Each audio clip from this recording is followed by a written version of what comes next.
I haven't because, okay, I'll give you the update and I'll give you why I'm coming with something I think specific. So I'm good. This is year 4, actually, since I started. Mhm. And you know what? I still have to knock on wood, but it's been good. Like, I filled up because thank you, COVID. I filled up quickly. I do long-term work Mhm. so even when things slowed down, I've been okay.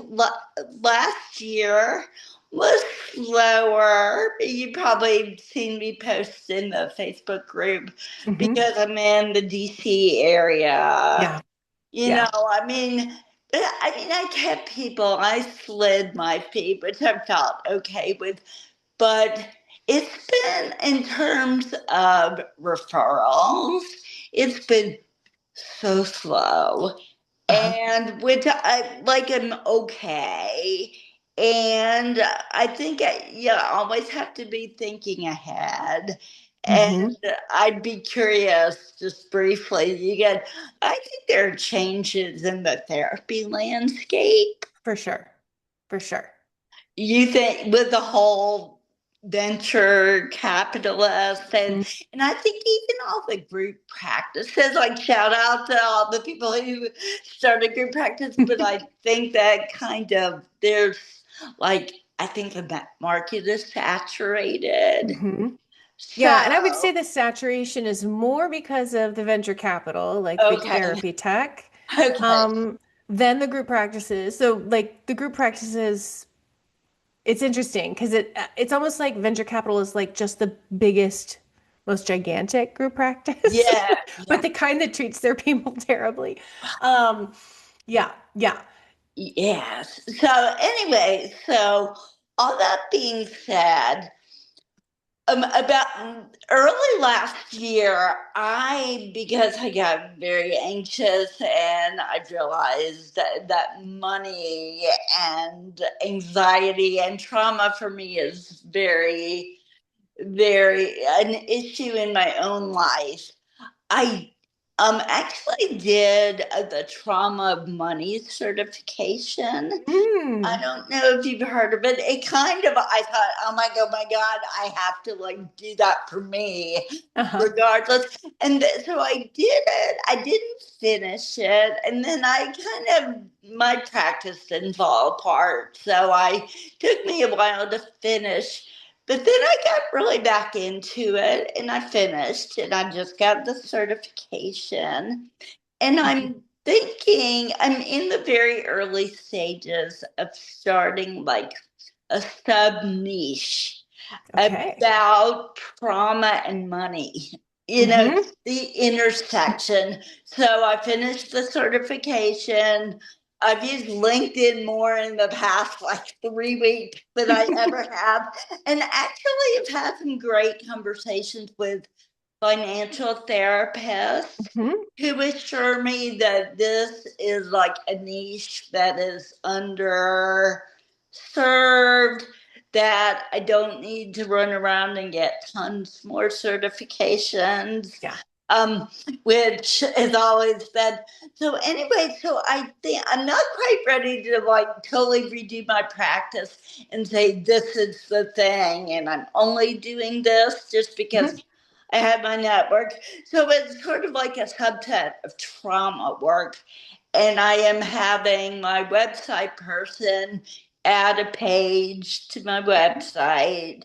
I'm going to start blogging. So I have a plan. What I'm curious from you is about the networking, like the cold networking with Hmm. financial people, Yeah. certified financial planners, and like my ideas. I got a suggestion to do with people who work with people going through divorces. Mm-hmm. And also maybe he just market working with women, because, historically we get taught less, or we're told that we're not good with money. So we have lots of anxiety around it. I'd be curious about like the how of that. And Mm-hmm. yeah, any strategic or just any ideas, any feedback about this idea, and then maybe how to bring it forward. Yeah. So I think I want more specificity before I answer on the ideal client for this. Like, what Yeah. is it that it sounds like what is it Yeah. that she's like, what kind of financial trauma has she experienced or is she experiencing? So that someone sort of like a cycle breaker, I Mm-hmm. think about. So not someone who's currently like having to scrape together to make ends meet, but someone who grew up in a family situation where money either wasn't talked about or just very poorly dealt with, and receive messages that money is scarce, or money can't, or they can't be trusted with money, and who are now, for one reason or another, trying to get their financial house in order, but having their own either anxiety or past trauma blocks. And, Mm-hmm. like they're doing all the right things, like they're downloading the apps, they're doing the budget, they're doing the things, and still like having panic attacks when they check their statements, that sort of Mm-hmm. thing. Hmm. Okay. So I'm wanting even more specificity Okay, okay, because you okay. know me. I Yeah, no, mean, this is good. kind of what my brain is doing with what you told me is Yeah. potentially someone who grew up working class and is now middle or upper middle class. And Mm-hmm. so they have money now Yeah. and maybe they're like the savers. Mm-hmm. They're not the one like they're afraid to spend money maybe. Yes. They don't know like maybe they've got a bunch of money in a savings account but nothing in an IRA, like that kind of thing. Yes, yes, Okay. yes, yes. Or even, I mean, this is where this self disclosure, like me, I think the last time we met, it was like, okay, I'm doing okay, but how do I know that that's not going away next week? Yeah. And therefore, I should get a million different certifications and spend money to buffer my anxiety. Right. Yeah, but I do think that, like, sort of Hmm. the cycle breaker, they grew up money being an issue for one reason or another. And yes, Yeah. yes, yes, So maybe it's like, you're making more money than your parents did. yeah, You were not taught how to manage money. You zone out yeah, whenever somebody starts talking about finances because it increases your anxiety so much you can't really pay attention. yes, You genuinely like desperately want to do right by your money, yeah. but looking at it, I'm grabbing the pen as we talk about yeah. fun. But Into the pen. Okay, okay. yeah. And maybe it sounds like your person has gotten to a place where she can look at the money, but it always causes anxiety, even if it's got good numbers. Yes, yes.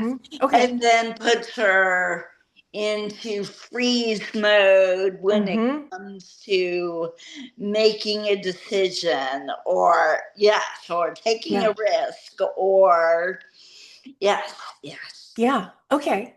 So yeah, there's one thing about her is there's never going to be a number until she heals. For her right now, there is no number that is the safe number in her bank account. Uh, As soon as she reaches it, it moves higher. you're describing me. Yes,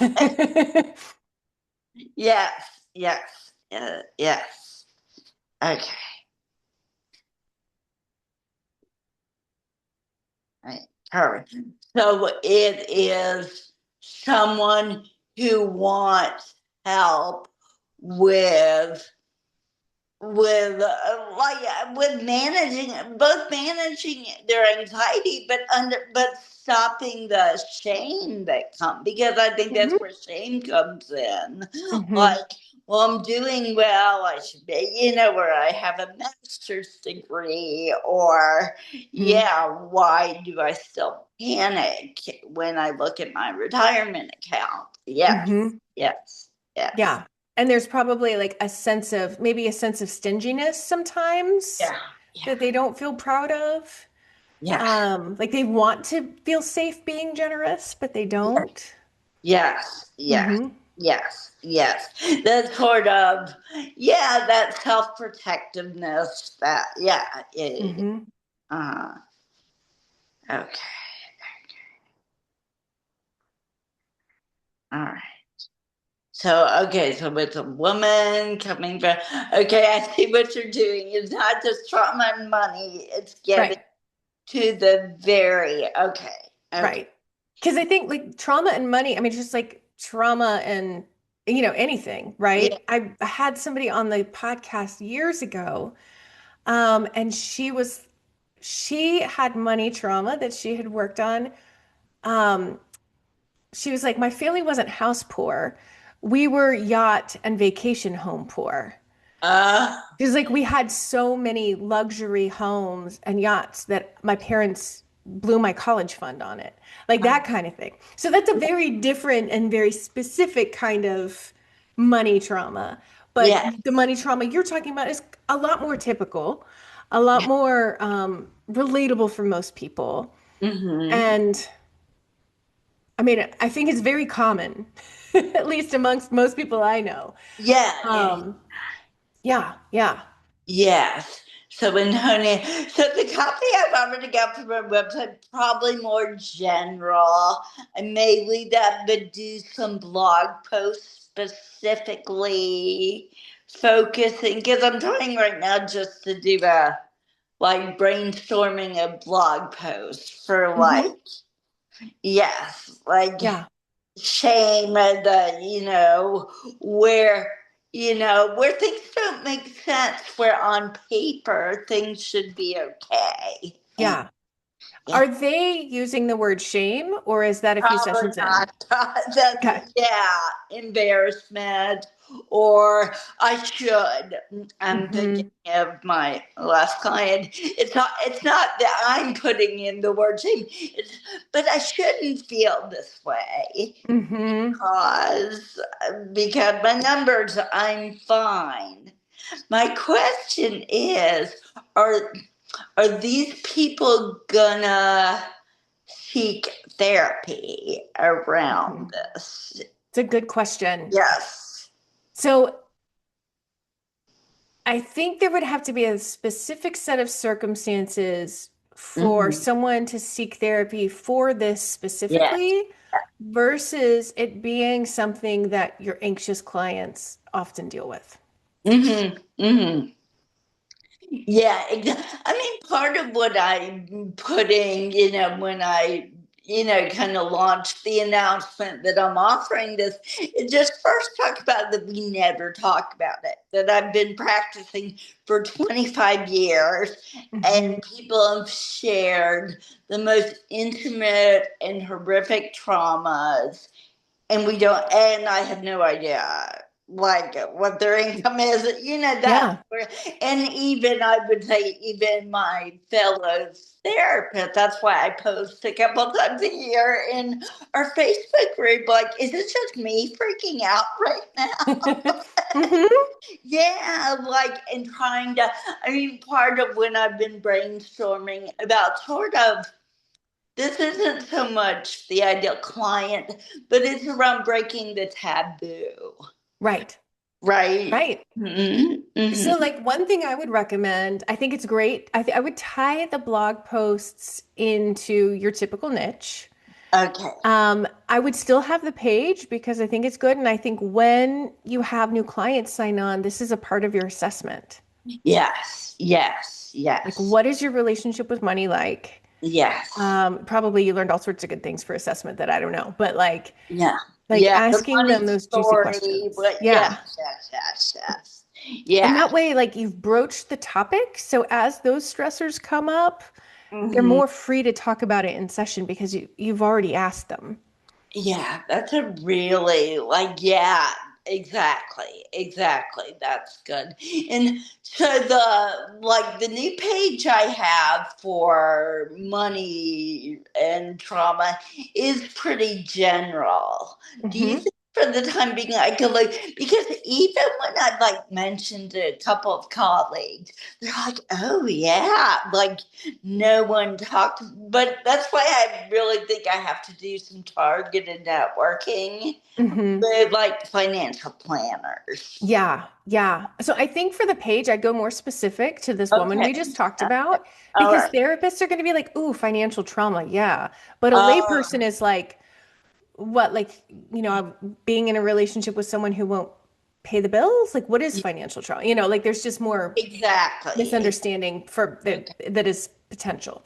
Um, I would say networking with financial planners because they see this all the time. Yes. Yes. Um, I would say I would use that specificity, make sure that website is ready, Mhm. that web page is ready, and say, hey, I'm a therapist who works with women who are really like anxious around money. They have enough, and they might come see you for help knowing where to put it, but they don't pull the trigger. They keep Mhm. overthinking. They're so afraid of spending money. Mhm. And so I help them work through some of the trauma that might have led them there, Yes. or some of the stories that have led them there, so that they can feel safer to do what's best with their money, whatever that is. Okay. Okay. And financial planners work on referrals a lot. So you Yeah. could also say, and I also have some clients who don't have financial planners.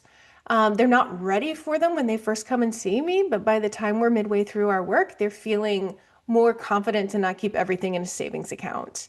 So Mhm. I'm also building like my network of financial planners so I can refer So there that. can be some reciprocity. There's Yeah. something in it for them. Yeah. Should I, in terms of reaching out, because again, I think I'm going to start, because I've already just Googled, because there are a Hmm. million, Yeah. probably start with people who are doing their marketing for women. Um, Yeah. yeah. Yeah. And then the whole divorce thing, there's something like, I think that's interesting about women who have never had to look at because Hmm. for whatever reasons, their husbands or Right. partners took, yeah, which is a different niche, but yeah, I mean, again, I'm gonna be doing trial balloons, I think, Yeah. for the Yeah. first. Um, in terms of like the mechanism, like, are they gonna read emails? I mean, who do I? That's Yeah. like, it's been a long time since I've done any cold networking, and I never think I got very much from the cold networking anyway. Yeah. Yeah. I think you'll get more from financial planners. Okay. They're because their referral system and because they tend to scale pretty fast, like if Yeah. they're full, they hire someone. Yeah. They tend to be, at least in my experience, fairly responsive. Um, yeah, so that gives you an opportunity and they're not bound by a state, Yeah. financial planners. Well, that's what I was gonna. That okay? I'll go back to the like. No, let me finish this thought. So, like, if I do like an email, should I do to an office manager? Like, I know the firm that I work with for my own financial planning has kind of like a COO. She's not just an admin. Yeah. Should I be trying to figure out those or go straight to financial planners? Straight to the financial planners. And Okay. I would actually talk to yours first since you already have a I relationship. actually, before I pulled the trigger, well, he talked me out of my first plan, which was actually working with therapists. Not just practice building, because marketing to me is still like pixie dust and good luck. But like, I do think I've done a very good job at building systems and working through Mhm. my own. But he's like, that doesn't sound like you're that passionate about it. So he encouraged Hmm. me. Yeah, I think I might circle. And he's super interested. Like, he may end up getting like a financial therapy certification. Uh-huh. Yeah. Yeah. So Yeah. talk to him and ask him for introductions. Okay. I never know the ethics. That's part of. Okay. Yeah. I mean, not to clients, but to other financial Yeah, no, planners. but even in the firm, because it's a Hmm. pretty well established LGBT friendly progressive firm. Hmm. The other thing I know with time, so one thing that did occur to me, and in talking with this one person who started this great clinical financial therapy institute, he isn't bound by state Hmm. line because people don't get reimbursed. At first, I thought, oh, maybe this opens up, but then I'd probably have to call myself financial coaching. Hmm. What are your thoughts? Should I just like try to stay local for now? There are plenty of people locally. Yeah, yeah. Just to remember, you have plenty of people locally, plenty of people in your state. You're solid. You don't Okay. have to go outside. Yeah, yeah, and that takes me because I'm not gonna like do social. I've never done social media, no advertising because I never know how I would even target local. I think so. Start with email. So start financial. I'll start with mine. Hmm. I know this one therapist who does a lot of divorce mediation. I'll probably Hmm. reach out to her. Great. But then just for the colder ones, do I just start with an email and then say I'd love to chat? Like maybe we could do a half Hmm. hour Zoom. Um, Yeah. yeah. Um, I'm trying to think, Or are like they gonna if you're be talking colder ones for financial planners, yeah. my hope is that your financial planner will be able to introduce you, like email introduce you to several people enough that that will keep you busy for a little while. And then you can ask them, Mm, hey, what other financial planners or other people do yeah. you think would really benefit from this? Would you be willing to email introduce me? Okay. Like, So it's especially in not the, cold. Okay. yeah, so then you don't have to do cold stuff because it's a warm handoff. And in the financial services realm, they do this a lot. Okay, okay, Yeah. okay. No, so this feels like, I mean, there's a tiny, of course, impostery syndrome, but talking to this one guy who's done financial therapy for years, and he is a generalist. He says he does everything from ADHD to like divorce or whatever. But here I see the benefit of like having more of a niche. Hmm. Yeah, so yeah, this feels better than just Googling and then sending dozens Yeah. of emails. But yeah, Yeah. yeah. Anything else that in terms of I'll do blog posts? I'm gonna like lean into LinkedIn more than I have in the past, and I'm Hmm. trying to build my network Yeah. in LinkedIn to Yeah. other. Yeah, yeah. Yeah. And you'll notice when you're in there, I've been in there a little bit lately, and like it is a cesspool of AI written posts that then the only comments under most are like also AI written. It's like, are there real people here? And they are if you message them. Um, so yeah, so making sure like, I mean, you can like people's posts if they seem like they weren't completely created by robots. Yeah. Um, but I'm just like shocked at how everything is the same exact thing, and with all the exact markers of AI, like people aren't even trying to hide it. Like, yeah. No, I mean, and it's so tempting. Like when you Hmm. only have, like, just I played around with AI, and it's Yeah. really, yeah, yeah, I don't have a problem. I don't have a problem with using AI for things like that, but when people don't even edit it and it just sounds, yeah, it's so exactly. clearly like they Yeah, didn't even think about it. They just put a prompt in and then copy pasted. yes, Then it starts to like, what's the point? exactly. Um, But yeah, and I think just remembering in the financial services world, there are so many warm handoffs. There are like you asking, would you email introduce me to some of your colleagues that you think could benefit, like their clients could benefit, is not you asking something untoward. Okay. Right? Like you wouldn't say that to a psychiatrist. Will you email introduce me to some of your clients that would be good for me? You can Yeah. say that to financial planners, and they might even send you to clients, like email introduce you to clients. Hmm. So, but they probably like I would ask for other professionals. Yeah, I'm even thinking like if my guy could even in the firm, because there are probably half a dozen planners Hmm. in this firm. Yeah, Yeah, yeah, yeah. yes. You're gonna No, be in good shape. okay, this is really good. So I'm not, this saves me probably a couple months of just sending out to Yeah, and not getting refund. No, this is really good. So I'm gonna go back and tweak and continue to, and I'll post on. I'll do a self promotion thing. I'll be more active good. on the Facebook group. This is really, and then otherwise, thank you. So this feels like it gives me something to do. Like there's gonna be this need, and I Hmm. don't need like hundreds of Right.